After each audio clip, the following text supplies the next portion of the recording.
विकासगंज में सत्यम रहता था। वो बहुत ही खुशमिजाज और हंसनुमा बच्चा था। छुटपने में ही उसके पिताजी एक हादसे में गुजर गए थे। पढ़ाई के समय पढ़ाई और खेल कूद के समय खेल कूद कर वो हमेशा पढ़ाई में अव्वल आता था। सत्यम का व्यवहार देखकर स्कूल के टीचर्स उसे बहुत प्यार करते। बचपन से ही घर का लाडला होने के कारण वो हमेशा ही सबसे घुल मिल कर रहता। कुछ समय बाद सत्यम की माँ भी एक बीमारी से गुजर गई।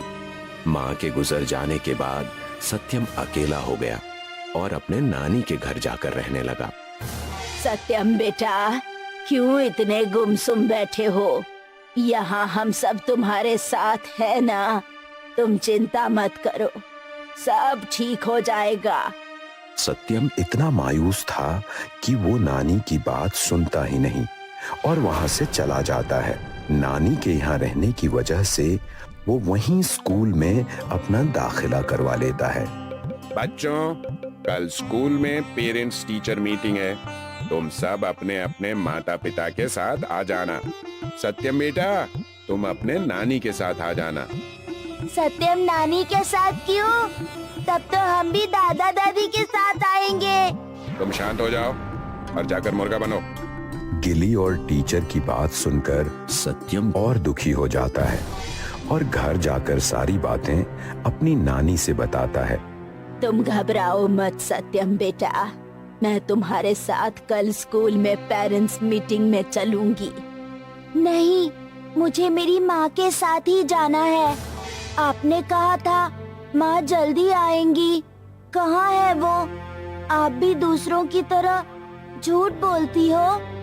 आ जाएंगी सत्यम बेटा। जो बच्चे अच्छे होते हैं, भगवान उनकी माँ को बुलाकर उन्हें इनाम देते हैं, इसलिए जल्दी ही आ जाएगी। तुम अभी सो जाओ, कल हम दोनों स्कूल चलेंगे और तुम्हारा रिजल्ट देखेंगे। उस वक्त नानी ने सत्यम को बहला फुसलाकर सुला दिया, लेकिन नानी ने सोचा सत्यम हमेशा जिद करता रहेगा। सत्यम को उसके जन्मदिन पर एक तोहफा दे दूंगी, कुछ अच्छा सा। अगले दिन जब पेरेंट्स टीचर मीटिंग में सब गए तो वहां पर गिल्ली भी अपनी माँ के साथ आया हुआ था। मुझे माफ करना सत्यम, मैंने तुम्हारा दिल दुखाया है, लेकिन तुम्हारे लिए तोहफा लेकर आया हूँ। ये लो, ये छोटा सा तोहफा। ये क्या है? और ये मेरे लिए है। सत्यम तोहफा खोल कर देखता है तो उसमें एक छोटा सा पुतला रहता है। ये देखकर वो बहुत खुश हो जाता है और अपनी नानी के साथ घर आ जाता है और कहता है, नानी, मुझे आपसे भी एक तोहफा चाहिए। मुझे आपसे मम्मी का पुतला चाहिए। जब तक मम्मी नहीं आएंगी तब तक मैं उस पुतले के साथ ही रहूंगा। तुमने मुझसे पहली बार कुछ मांगा है, मैं जरूर इस इच्छा को पूरा करूंगी। जन्मदिन के दिन नानी सत्यम को विद्यावती की मोम का पुतला बनाकर उसे गिफ्ट में देती है। ये रहा तुम्हारा तोहफा, इसका बहुत ध्यान रखना और पढ़ाई करते रहना। पुतला देखकर सत्यम बहुत खुश हुआ और पुतले के साथ ही समय बिताने लगा। स्कूल से आते ही बैग रखकर वो हमेशा पुतले के पास बैठ जाता, मानो वो पुतला असली हो जैसे। सत्यम, चलो कुछ खा लो, वरना देर हो जाएगी। सुबह स्कूल भी तो जाना है। नानी, हम माँ को खाना नहीं खिला सकते, उन्होंने कई दिनों से कुछ नहीं खाया है। तुम चलो अभी। सत्यम नानी के साथ खाना खाकर आ जाता है और भगवान से प्रार्थना करता है। हे भगवान, मैंने सुना है आप बहुत अच्छे हैं, लोगों की मदद करते हैं। प्लीज मेरी भी कर दीजिए। मैं मम्मी से बात करना चाहता हूँ, प्लीज मेरी विश सुन लीजिए। सत्यम की प्रार्थना सुनकर पुतले पर प्रचंड रोशनी आ जाती है और पुतला नीचे गिर जाता है। पुतले को गिरता देखकर उसे उठाने के लिए सत्यम पुतले के पास जाता है। पुतले से आवाज आती है, रुक जाओ बेटा, मैं खुद से उठ जाऊंगी। पुतले से आती आवाज को सुनकर सत्यम घबरा जाता है और बेड पर चढ़ जाता है। तब पुतला उससे कहता है, डरो नहीं, मैं तुम्हारी माँ ही हूँ। तुमने ही मुझे बुलाया है। मैं तुम्हारे लिए ही आई हूँ और तुम्हारे साथ हमेशा रहूंगी।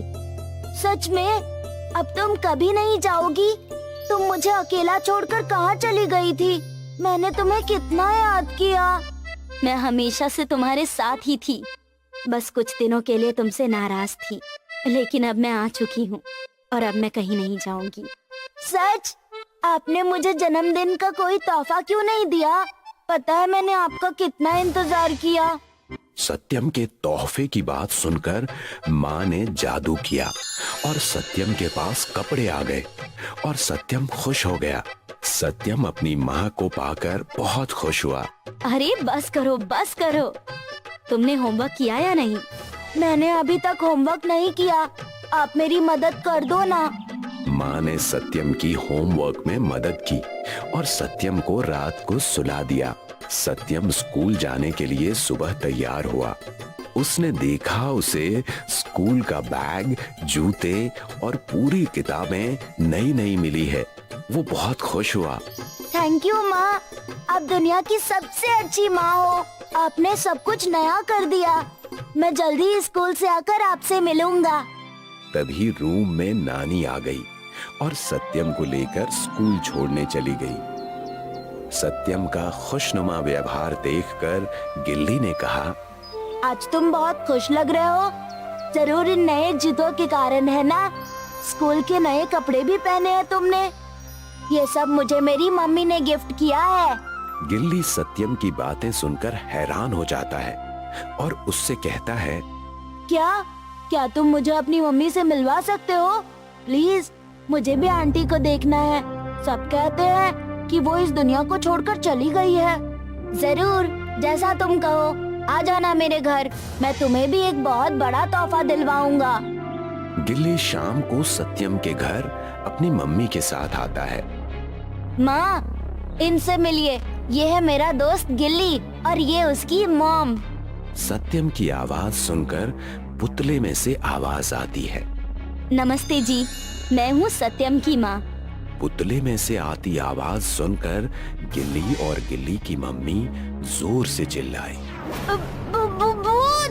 भागो, भागो यहाँ से! कि वहाँ पर उनकी आवाज सुनकर नानी आ गई और नानी ने कहा, क्या हुआ? तुम सब इतना शोर क्यों मचा रहे हो? नानी की बात सुनकर पुतले में से आवाज आई। प्रणाम माँ। नानी खुद के दिए हुए पुतले की आवाज सुनकर सहम गई। जी डरिए मत, मैं यहाँ पर सिर्फ सत्यम के लिए आई हूँ। भगवान ने मुझे सत्यम की देखभाल करने के लिए भेजा है। हूँ तो एक माँ ही ना। मेरा बच्चा सुखी सही सलामत रहे, बस इतना ही चाहती हूँ। माँ, आपने सत्यम का बहुत ख्याल रखा है, इस चीज का शुक्रिया। लेकिन अब मैं आपको और तकलीफ नहीं देना चाहती। मैं सत्यम को लेकर अपने घर जा रही हूँ, जहाँ मैं सत्यम के साथ रहा करती थी। इतना कहकर पुतला यानी सत्यम की माँ सत्यम के साथ अपने पुराने घर चली गई। सत्यम और सत्यम की माँ यानी मोम का पुतला घर में खुशी खुशी रहने लगे और सत्यम की परवरिश बहुत अच्छे और बहुत सक्षम तरीके से होने लगा। सत्यम अपनी माँ को पाकर खुशी खुशी रहने लगा।